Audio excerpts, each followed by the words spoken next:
Peace and blessings, collective. It's your girl Hadida here, coming from the red tent. Today I am bringing you a special video. This is for my Muslim sisters. I know that I have a lot of Muslim subscribers. You guys come to me on a regular basis, asking questions about new SHAHADA classes, asking questions about, how to learn Islam. So I figured that I should start to do a couple of videos that will kind of help you through the process. As an announcement, I am currently working on a revised version of the new SHAHADA 101 course that I have a video for that I made I think 2 years back. I made a video basically giving like an introduction course to a lot of the Muslim sisters for like learning new SHAHADA tips and tricks and salat and all those kind of things. Because of the pandemic, I am no longer, of course, doing the in-person new SHAHADA courses. Therefore, the women that are used to coming to my classes, and I figured those of you that are online that have been reaching out to me in emails and in comments would benefit better from a taped virtual kind of edition of the new SHAHADA class. So I am currently working on that. Be patient with me, sisters. It's been a lot going on. There's a lot happening in the red tent. I did not forget about you guys, and you're still waiting, and it's because it's just so much that's happening. Before I hop into my topic, right now, let me say, if you are here and you have not already, please like, comment, share, and subscribe this video if you find it helpful. We want you in the red tent community. I also have to light an incense because you guys already know your girl is big on scents and energy. So we're going to usher in some good smelling energy of the patchouli incense before I hop into topic.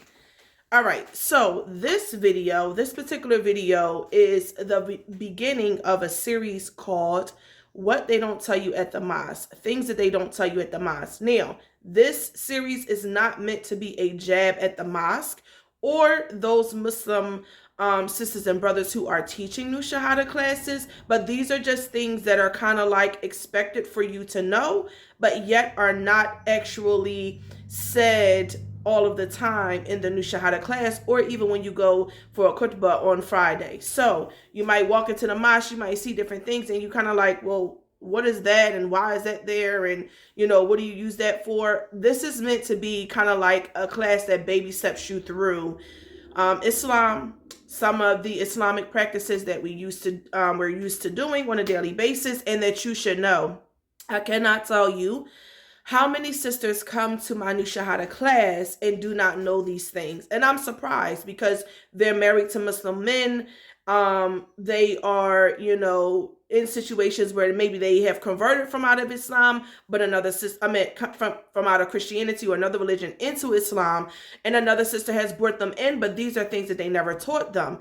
And so because of that, I figured that I'm going to start to bring you guys a series of videos that baby steps you, like I said, through different aspects of Islam and helps you kind of have a navigation course through this thing, right? Because these are things, like I said, you are expected to know. These are things that are sunnah. Some of them are obligatory, fard, for us. And if you aren't doing them, they're things that can ultimately prevent you from going to Jannah or give you some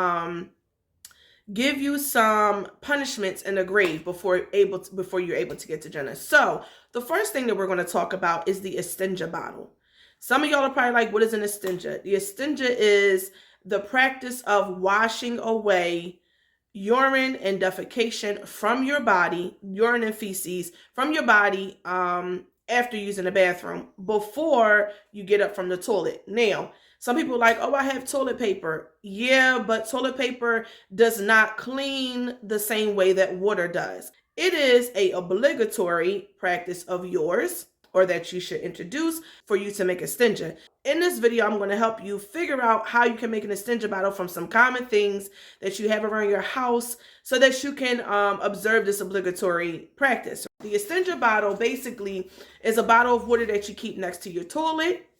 It is used for you to wash off your private parts, dry yourself off like you would normally do with toilet paper, get up, going about your business. But if you do not make an Istinja after going to the bathroom and you do not wash though the urine and the feces away from your body, even though you're using toilet paper, right?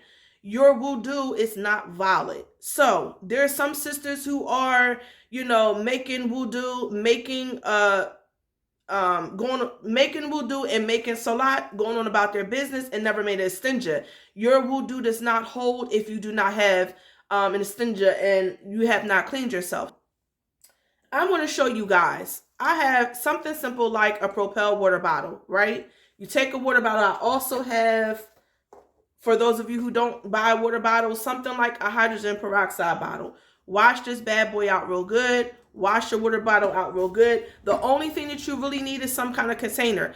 It does not matter what kind. At the dollar store, they actually have those squeeze bottles that you can put ketchup, mustard, and say vinegar, hot sauce, whatever, for like vending kind of events. You can use a bottle like that. The only thing that you need is some kind of container that can hold water and a hole in the top. If you don't want to go spend more money and you already have a container at home that you can use, I'm going to show you how to do that. You're going to take the top of your water bottle, all right? See, it's just the top. You are going to puncture a hole into it.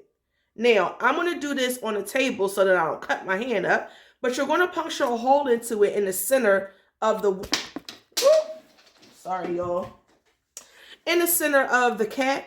And then, wait a minute, you guys, do that. And, like press down with the knife and like rotate, because you don't want a huge hole. You just want a hole big enough for you to be able to squeeze water out of, right? So I'm not like jabbing this thing. I'm just puncturing a hole and I'm rotating it with my other hand so that it kind of like digs a larger hole through. Now, once you make a little teeny weeny puncture hole, I think you guys can see that, you get yourself a pair of scissors. Slip them inside of this hole. I know I'm doing this off the camera. It's like an awkward kind of position. And just kind of dig around, right? Once you do that, your scissors are going to go through on the other side. And you can like jab your scissors down far enough to a hole to your liking. Like I said, you don't need a huge hole. You just need a hole to be present. Clear out the debris, and now you have an Istinja bottle made at home. Screw your top back on. Fill this bad boy up with water, such as this. And now you have your Istinja bottle.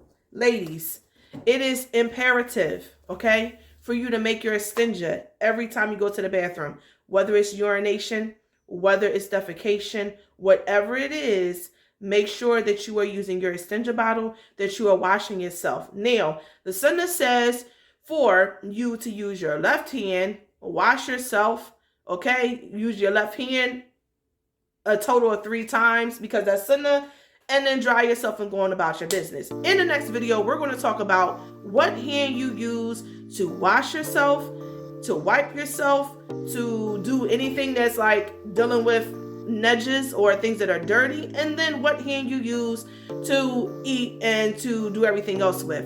All of these things are instructed in Islam and a lot of people don't know. So I love you guys. Stay tuned. This is another video coming to you. As I said, there will be many more following. The series is What They Don't Teach You at the Mosque. Love you and peace.